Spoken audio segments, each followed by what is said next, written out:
ఈరోజు మనం చూస్తున్నాము పల్లెటూర్లలో రాజకీయాలకి పిల్లల భవిష్యత్తును నాశనం చేసే విధంగా తయారు చేస్తున్నారు. మనం కొత్తచెరువు మండలం వంగంపల్లి గ్రామంలో మన పిల్లల స్కూల్ ఉంది. ఇక్కడ సుమారుగా 20 మంది దాకా పిల్లలు చదువుకుంటున్నారు. వారికి ఏదో ఇక్కడున్న సర్పంచ్ గారి భర్తను అదేవిధంగా వంట మనిషికి ఏదో వంట చేసేదానికి రాజకీయం చేసుకొని వాళ్ళ మధ్య ఉన్న విభేదాల కారణంగా పిల్లలకి చదువుకోకుండా ఈరోజు వచ్చేసి బేగం వేసి వెళ్ళారు.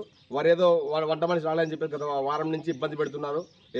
ఈ సర్పంచ్ అనుమతి లేకుండా, సర్పంచ్ భర్త అనుమతి లేకుండా చేశాడన్న ఉద్దేశంతో వచ్చి పిల్లలందరినీ ఇంతకుముందు బయటకు పంపించేసి బేగం వేసి వెళ్ళారు. చూడొచ్చు మీరు కూడా.